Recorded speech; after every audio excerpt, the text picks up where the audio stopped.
What's good, y'all? Welcome back to the Verdependent podcast, where we depend on the Verde Black for our everyday vibes. This episode is brought to you by AC Momento. AC Momento, your digital sports and concert scrapbook. Download Memento today by following the link in the show notes or on any of our social profile bios.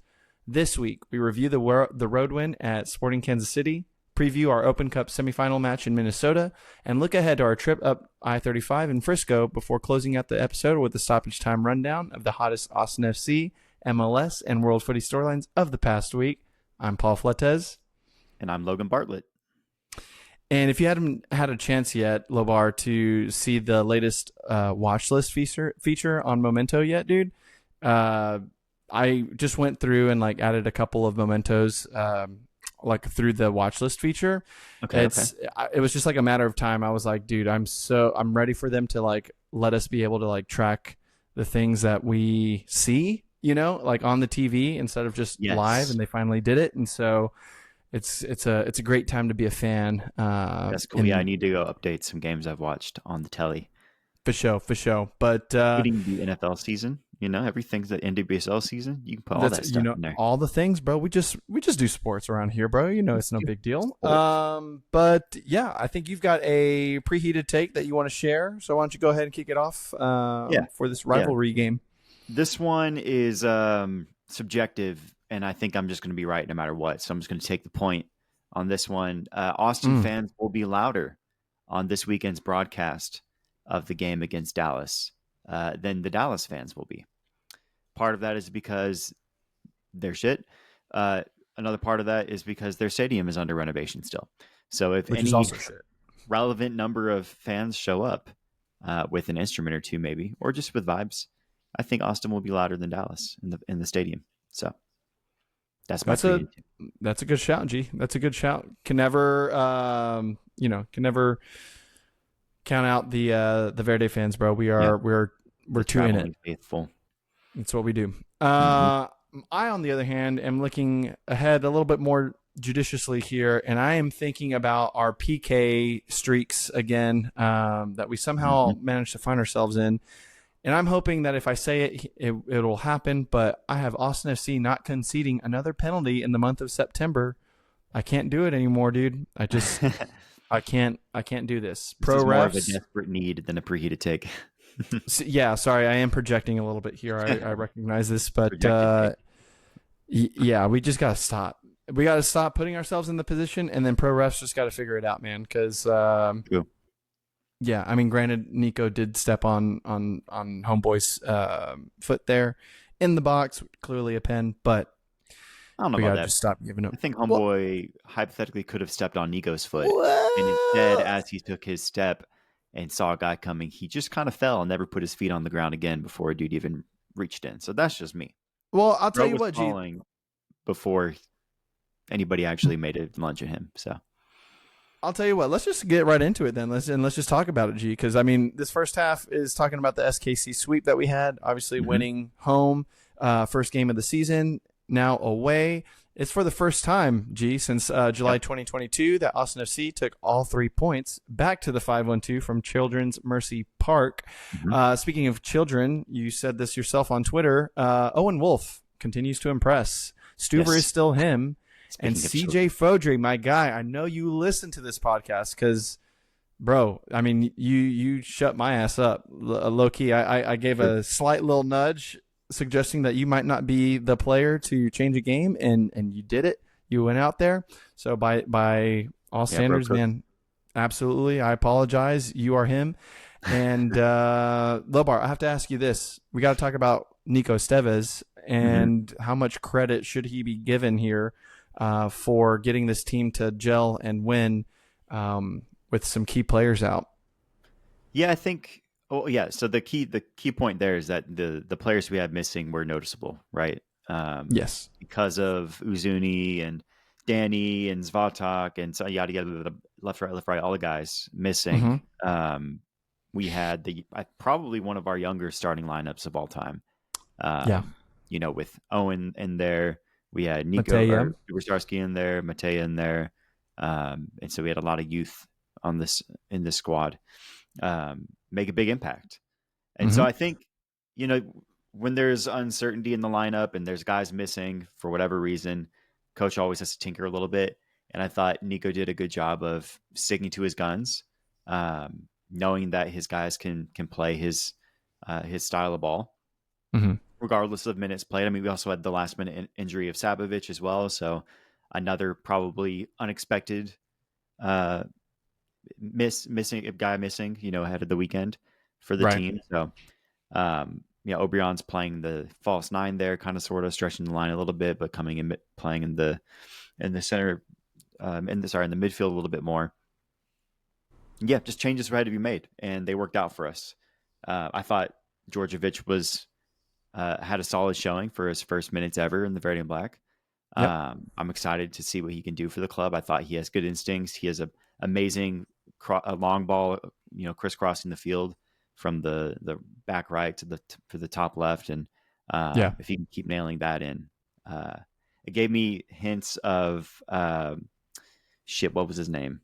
The dude we brought in from Eastern Europe, Radovanovic. I was going to say Radovanovic, but I knew that wasn't right. Radovanovic, or Radovic, or it something. Reminded me a little bit of that, where he just kind of came in out of nowhere, plugged in, good energy, could hit a long ball like nobody else, and then just disappeared. So I'm hoping Djordjevic does not do that, and he sticks around. Absolutely. Yeah.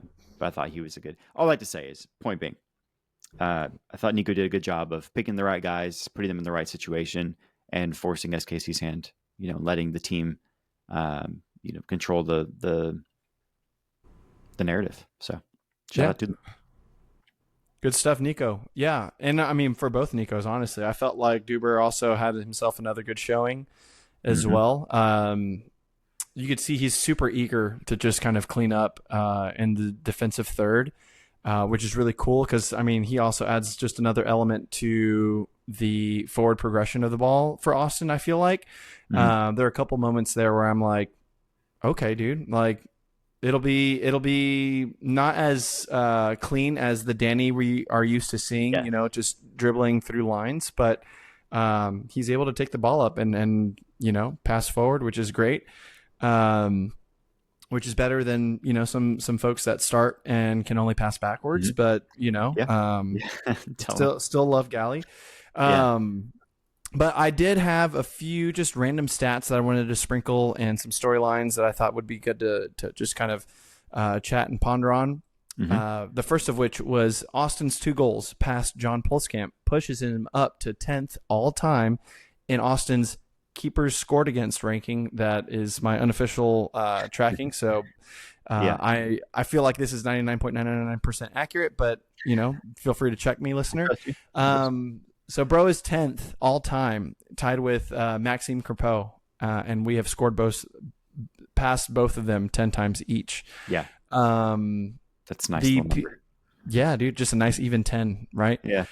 The PK called in the 16th minute against us was our 5th kick from the spot in our last 6 league matches. Again, I'm telling you, G, like I can't do this anymore. That's just too many goals. So going back to the pre to take transition talk, I feel like teams know this. Like there's no way they're not seeing how, I don't know if you want to call it aggressive or risky. Austin C is in the box defensively. And so they know, well, if I just get into some congestion and fall, it's likely that I'm going to get a PK, right? And that's what it felt like this PK was against SKC, where the dude, really, you look at it like he just hits the ground while all of a sudden he's dribbling, and then it's like, and knees are on the ground, and like I know Nico lunged in, but I don't know. It wasn't even like, usually you see somebody lunge in, the guy realizes they lunged, and then they flop. Like bro was already shins horizontal to the ground by the time Nico's foot's in there. He was ready to just be like, fall. Right. So it seemed like it was a premonition of sorts. Yeah, well, I think this one felt less of us, like I have it in my list here of, PK and then soft ass penalty versus just a regular PK. And this is like, that one was legit. When you go back to the game against LA Galaxy or DC United, those were some soft ass calls, and those were the ones that I'm like, bro, why do they hate us? It's just one of those things. But anyway, so that's not fun. I have one more not fun one here before we get into the good stuff, but it's about Dejan Joveljic, who notched his 5th goal against Austin with that PK, his 8th total goal contribution against us. He shares the 2nd place spot of most goal contributions against Austin all time, along with Christian Espinoza from San Jose and Jeremy Abobasi, now at LAFC, but also West Conference foe. And yeah, so anytime we see Joveljic, I'm kind of like, I don't know, friend. Bro's kind of he's kind of scary. I mean, he created that PK too, right? Like his run into the box there, and nobody challenged him, right? Like that was definitely a defensive gaffe by the team. Lack of communication, new guy on the back line. Joveljic is just a menace, bro. There's a reason why he's top 5, top 6 in Golden Boot race right now. So yeah, good guy on a not as good team. So. This is true. There was a big money move though for him, right? Because that was part of that first one of those first transactions with the intra-league trading and all that good stuff. But yeah, anyway, let's talk about some good stuff now. We have Owen Wolff's goal and assist, putting him at 8 contributions in the last 7 games. We talked about this because the dude is just on fire right now. But the last time he did this exact same thing was on the road in RSL at 2023. So I think he was just kind of giving us a glimpse into the future. Yeah. When, he did that against Zach McMath over in RSL. Yep. So I remember that game because I watched the replay of it the morning after from the Mexico City airport at 5:30 in the morning, just sitting there watching it, like no sleep. Yeah. What a fan, dude. Whoa. Oh, well, that's crazy. Yeah. It's just more of the same though with Owen, what we've talked about the last month, really. I feel like every episode we're talking up Owen Wolff, but for good reason, because he's just on a legendary run right now and kind of potentially career defining for him, right? In terms of the momentum that's coming with this. There's people on US men's national team Twitter calling for him to get a spot now, right? Like his name is making the right circles. I think he's going to get a lot of attention over the next 6 months. And even longer if he, grabs the reins of that and just runs with it. And so a big moment for him in his career, such a young player, having a great stretch and really carrying Austin on his back over the last month. That's true. The commentators couldn't get enough of him either. They kept saying, Brandon Vasquez goes down with the ACL injury and Owen Wolff's there to pick them up and carry them on his back, like over and over again. That's all they could say. So shout out Owen Wolff. He's for the man. Sure. There is a universe out there that we might be heading toward where, I don't know, man, the scouts at the U.S. men's national team, they look at Owen Wolff and they look at the next person that we're going to talk about, Brad Stuver, and they call him up, or they call them up, and somehow those two players are key players for getting the U.S. men's national team out of the group in the World Cup and possibly, the furthest in so long into the knockouts. And bro, I mean, it's I said a few months ago that I don't want my players anywhere near a Mauricio Pochettino U.S. men's national team, but now I kind of want them to come in and save his job and be like, yo, I'm him. We'll see. Yeah. We'll see. Why not, dude? Why not? Yeah. So it's a slim chance given Stuver's lack of attention, but you have more on that coming up. So this is true. This is true. And then our last one, which is kind of a carryover from last week, was Stuver's heroics, earning him 3 more saves against SKC, which puts him at a 606 total with, I believe it's 6 more matches left in the season. And just a friendly reminder that the number to beat is 620 saves over a 5-year period. And that is by Tony Miola, which, thanks to Lojo for listening and correcting me here, he's from Bellevue, not Harrisburg. There's no such thing as Harrisburg. He was very clear to mention that. There's a Harrison, New Jersey. There's a something Berg. Harrisburg, Pennsylvania. Right. Like that, but there's no something like that, bro. I'm sorry I didn't catch it all. But yeah, anyway, the fact checkers are out there, and so I appreciate y'all. So yeah, man, 14 more and he ties it, 15 and he gets it. Yeah, and it was heroics too, because he had that last minute save off another Joveljic great run. Dyson Yes. to the box, and he saves it with his foot. Chaos. And yeah, Dessler comes in and makes sure it doesn't get back in the box. So great performance from Stuver. Again, we've said that for 5 years straight. I wonder if, and this is probably a silly question because I imagine it's just league play, but I wonder if that the Open Cup, any of the Open Cup games, and then the playoffs would count toward this streak. Sure. At least the Mm-hmm. playoffs, if we're looking at MLS matches. Yeah, that's a good point. I don't know what the counting, if they're counting just MLS regular season, playoffs, or even Open Cup, other tournaments for an MLS keeper. I don't know. But regardless, he has chances to do it. This is true. Yep. Well, yeah, that's all I had in terms of just those random little bits here and there. But was there anything else that stood out to you, G? Like, I know we talked about Matea's debut. He was solid. Yeah, he had a great debut. I thought he was solid. There are a couple of moments where, communication, he'll learn how to talk with BHI and whoever's at the 6 at the time, and get his form. But I think he's going to be a good player, even in just in one game. We got to win. So I feel good about it. Might be a little biased there. That weird little officiating moment at the end, after that Stuver save and the ball gets recycled finally, and they apparently the word from the broadcast was that the head ref was checking with VAR to see if there was a handball, so he let the game go past that clearance all the way to what ended up being a free kick, which would have been a cross for Kansas City into the box, and he blows the whistle there, calls the game. Lots of confusion. The commentators didn't know what was happening. Just another weird moment for pro refs. This season's got some growing pains now that they're doing the announcements, right? The announcements. And so there's been some weirdness with that. And I think the refs are still figuring it out, of like how to communicate with folks and when, and communicating with the commentator box and everything. I don't know. It's still got some growing pains there. So curious to see if we, how that moves forward in terms of communicating with the viewers, No, that's fair. And I mean, it'll always, there will always be that element to sport. I think it's never a 100%, perfect situation by any means, but, you hate to see it, especially, I don't know about you, but I was definitely full clinch, there at the end, and I just needed it to be done because right at that shot that Joveljic had, I was like, oh my God, here we go. We just dropped points, but Stu kept us in, and yes, I feel I can go about happy this week, and that's thanks to the boys. Yeah. Yep. For show.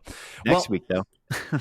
That's gonna be different. That's gonna be way different. But let's get into that now, because we have history awaiting our 5-year-old club as we look to extend our run in the 2025 Lamar Hunt Open Cup.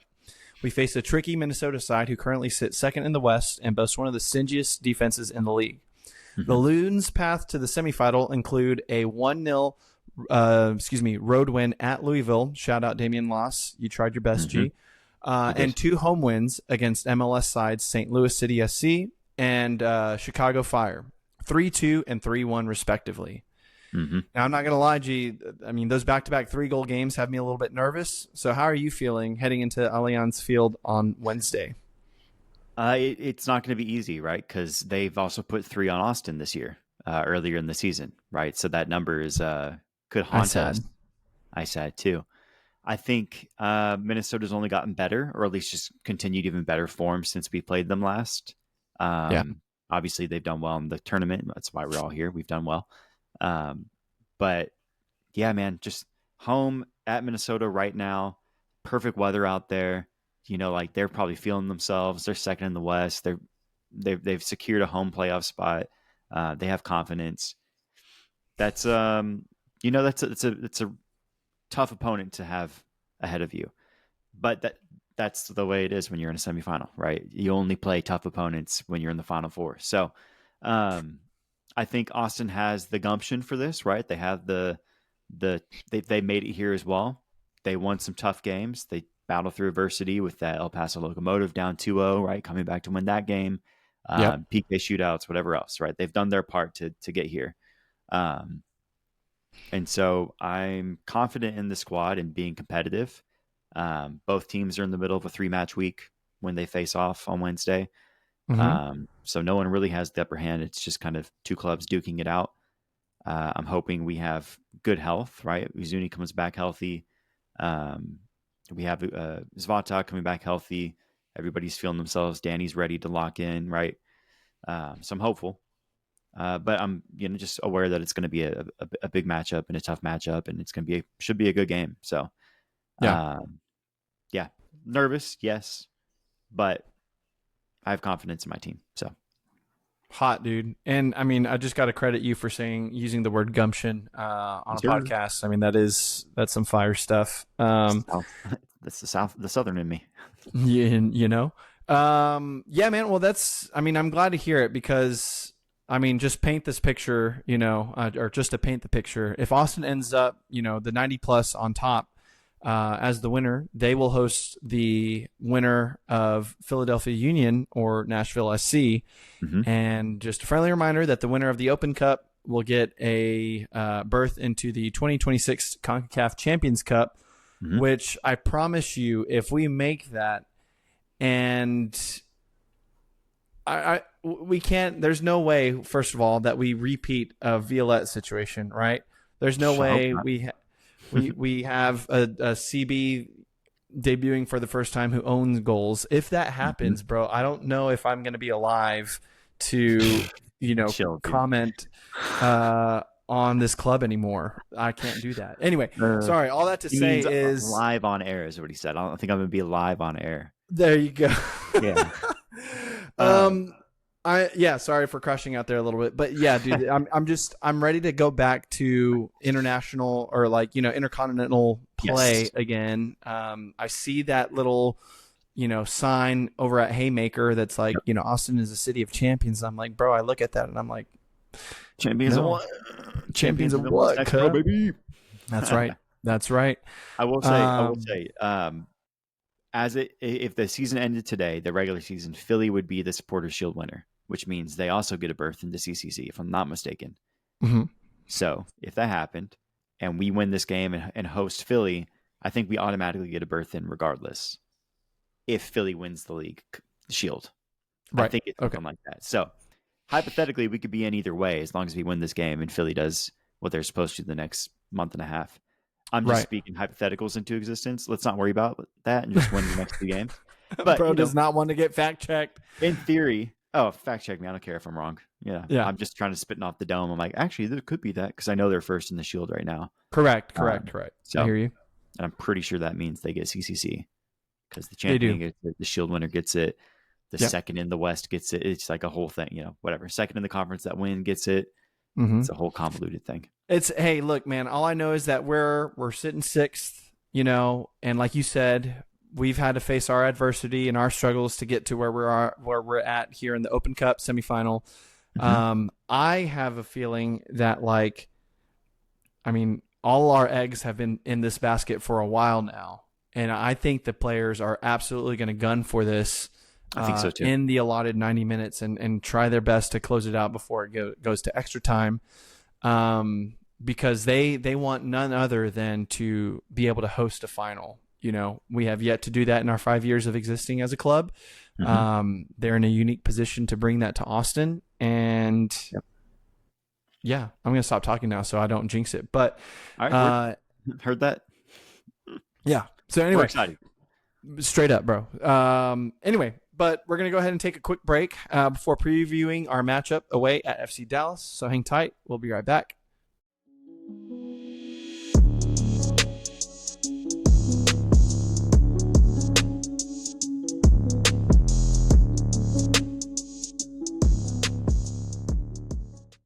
And we're back.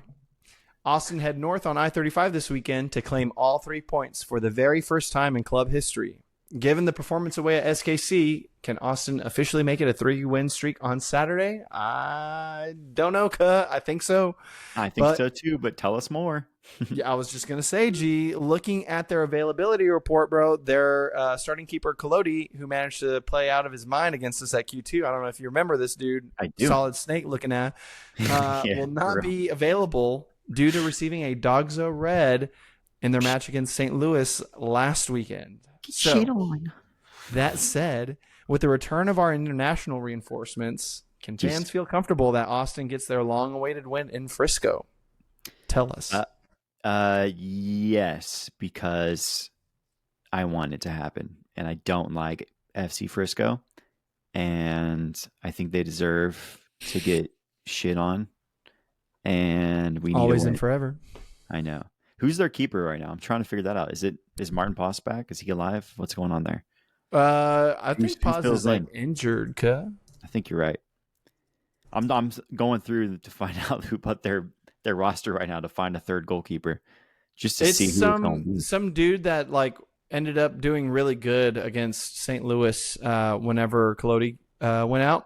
Yeah, But yeah, I mean, if it's one of those situations where we get some no name again, who's just playing out of their mind, can't I handle just that. feel like we need to pepper that goal, Dude, we just and need really. Wolff to take every shot. He's completely unfazed by that kind of stuff. This is true. It's Yeah. him right now. Well, Right. him, Bukhari, dude. I mean, Uzuni's going to be back. I feel like this would be a great game for Uzuni to really do something against an in-state rival, respectively, bro. I think Yeah, these are the records you're meant to break. yeah, talk that shit. I think this is I don't know. Given that we have every game matters, right? Nico's been talking about that. Every game's a playoff game, or whatever the mentality, the thing he's saying to hype up the boys, get the mentality right. Yeah. He's right though. Every game really matters at this point in terms of well, getting into the playoffs, playoff positioning, and then of course the Open Cup match, right? So we can't take any night off, right? Even though there's 3 games this week, I expect everybody that is supposed to play 90 minutes, to play their ass off, to run their ass off. And so with that, I say that to say that I expect guys to use this as like a launch pad to the game on Wednesday at Minnesota, and really just like, one, if you're Uzuni, if you're Danny, if you're Zvatak, like really get in the flow of the team again. Just you got a week off, you're with your homies abroad, lock in, right? Get right with the squad.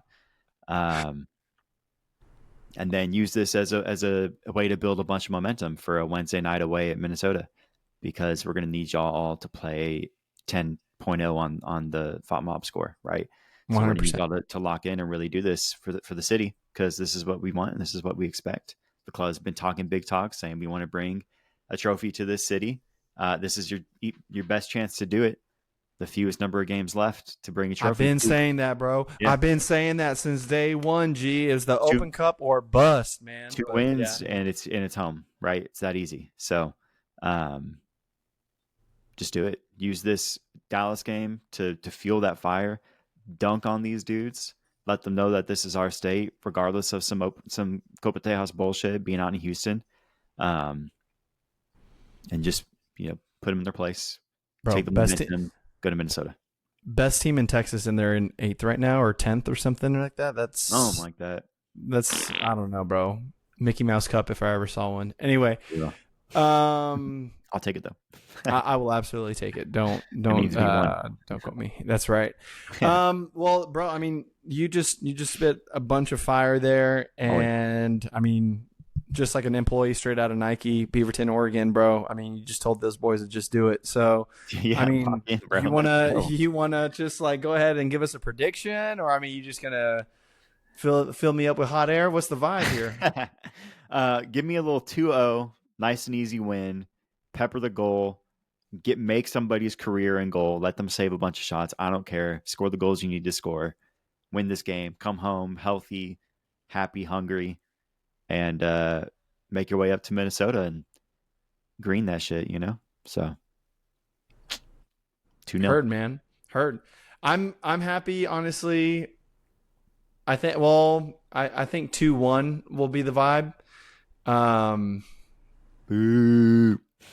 No, you're right, bro. You're right. I'm sorry. Let me thumbs up your +1, your Dos Acero. That was the widest way you could have said that, bro. Your Dos Acero. Right. Sorry. El 2-0. But anyway, I think with the inexperience that they have at goalkeeper right now, and with all our attackers back, dude, there's no reason. I mean, Nico's got to be telling them, just playing that song by Lil Jon all week, bro. We didn't even mention that this is Nico's return to Dallas, right? And so that means something. That's true. Right?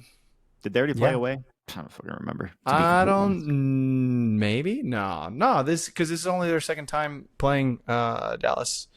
True. So what will we? But Whittling. anyway, that's enough for predictions on my end. I mean, I think a 2-0 cheeky little get up and go. I really do think that we get our second of 3 road wins handily this coming Saturday. So I like that. I'm on my shit right now, bro. I'm feeling good about our team. You know what I'm saying? Like 6 road points in 1 month, bro. I mean, I'm about it. Anyway, so shall we get into some stoppage time? Let's do it, dude. Heard, bro. Because I want to talk shit about Luis Suarez getting suspended. Oh my God, only 3 matches. All right. Next week. Bro, we're such a Mickey Mouse league. But anyway, in addition to the 6 League Cup matches that he was suspended, I mean, bro. Hey, man, at this point, just go around assaulting dudes when you're grumpy, and you'll get 3 matches, and you're good. A little slap on the wrist. That's literally 8 days off, and then he's back the last week, like the next week of September, the 23rd. He's back playing soccer. Cannot stand him, bro. Cannot Isn't that stand crazy? him. Yeah. One thing I can stand though. Say a it. Houston, Say a Houston Dash dub, baby. That's 3 points over your San Diego Wave, cut. You know what? Every organization needs to do charity work sometimes, and I think San Diego Wave took this opportunity to really help just somebody who was down and out and down bad in the Houston Dash, and said, you know what, this one's for y'all. You know, we love you. You know, I'm going to put a hand out. I'll help you up off the ground, wipe the dirt off your back, and keep you moving. So shout out the Wave for doing the morally high thing. I'm glad the Dash didn't squander that opportunity. And you know what? We'll see you in the play. Oh, wait. I don't know if we'll see you in the playoffs. I was going to say I'll see you in the playoffs, but I don't think that's true. Yeah. So anyway, that's cute. Well, like I said, bro, 3 points is 3 points. You know what I'm saying? Houston Dash, they do what they do. Okay. I think there's only 1 point out of the playoffs, so maybe we will see you in the playoffs. We'll see, bro. We'll see. I mean, we still got a couple games. Hey, relax. Relax. No math. 2 poents. Something like that. You got it, G. It's a long afternoon. But anyway, you know who's not doing what they're supposed to be doing? Bro, Mauricio Pochettino's U.S. men's national team is not doing what they're supposed to be doing. Sure. They do face Japan here in just a little bit. It is a Tuesday, September 9th situation that we've got going on day of recording. They're about to play against Japan. They might get blue locked the F up, but they did fall 2-0 to Korea Republic. Shout out Heung-min Song doing his thing again. Yep. Bro. Yeah. I mean, this Poch is looking to avoid his 8th straight loss against top 30 ranked nations, bro. Fire is at. Okay, sorry. Go ahead. Yeah, so that's what I was gonna say, right? Like it's been 7 straight games where we've lost to opponents that we'll be facing in the World Cup. You know, at this point, it feels like the only reason we're there is because we're hosting. It doesn't. I mean, that is the only reason that we're. But yeah, literally at this point now, like I don't think we'd be able to get in based on how bad we've been.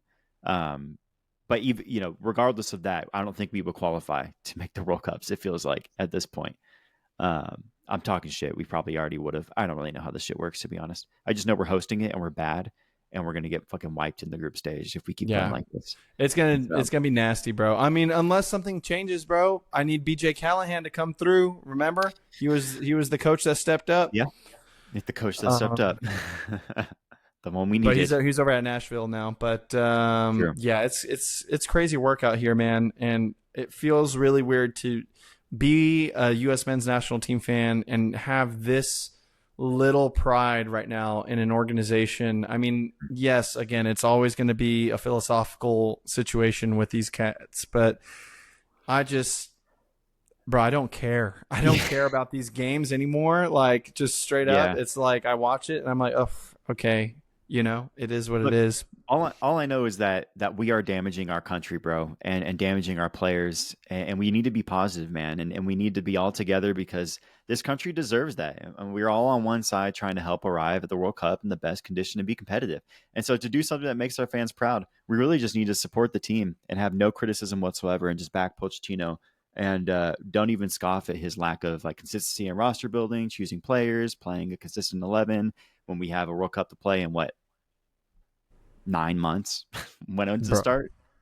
So, we just need to, we're damaging our country by complaining at 7 straight losses against opponents we might face in the World Cup.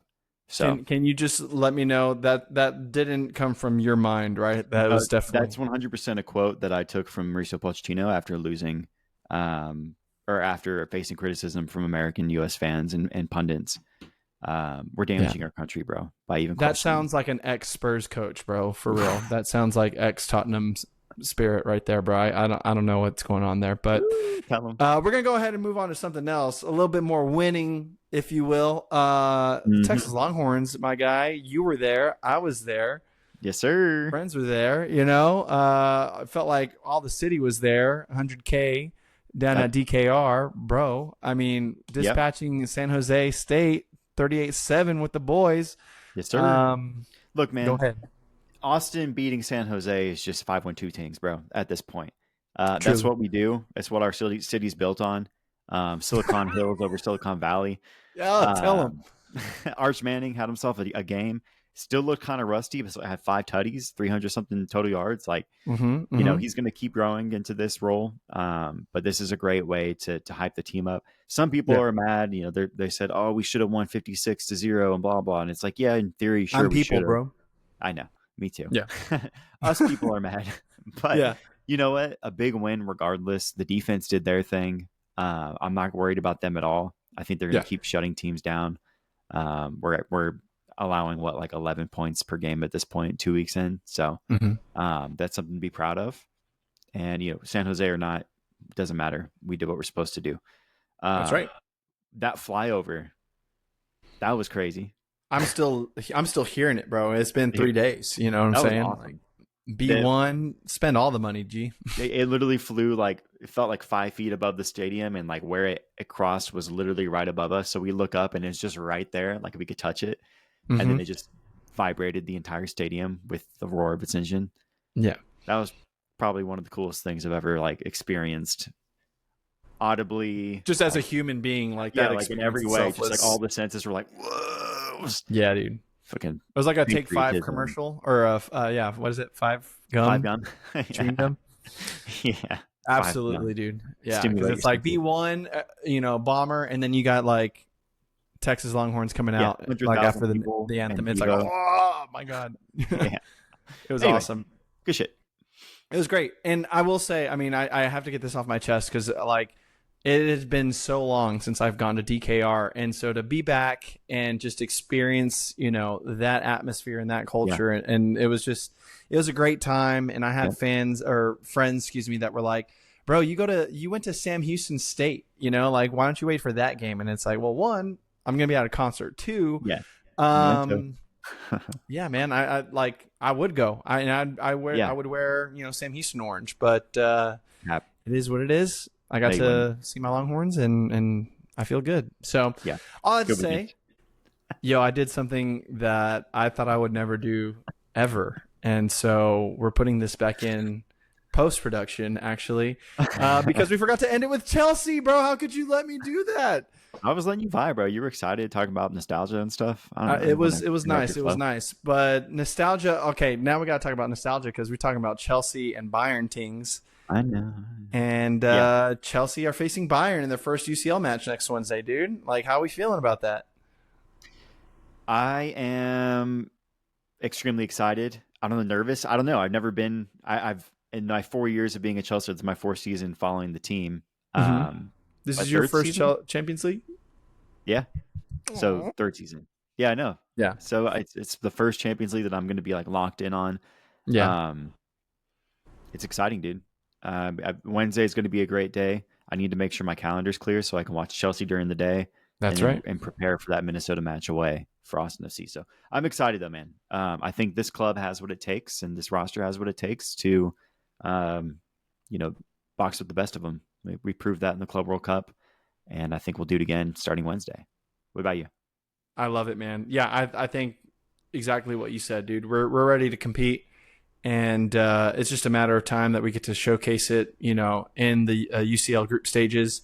and just absolutely lay waste to whoever is in our path. And I mean, bro, I'm here for it. You know what I'm saying? Like, shout out Nico Jackson, bro. I know you're not going to get your 40 starts. You think you are, but respectfully, like, we got this one.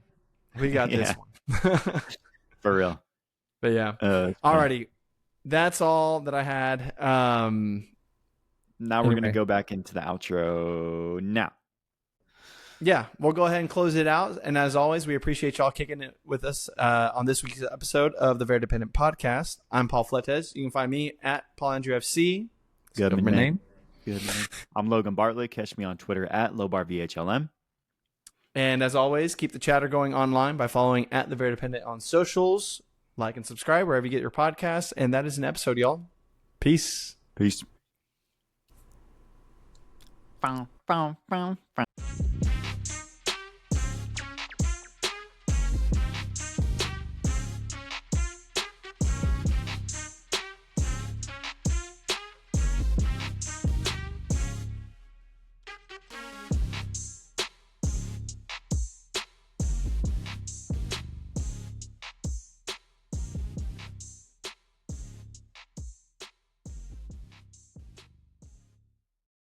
Oh, why are you screaming at me? Oh, my God.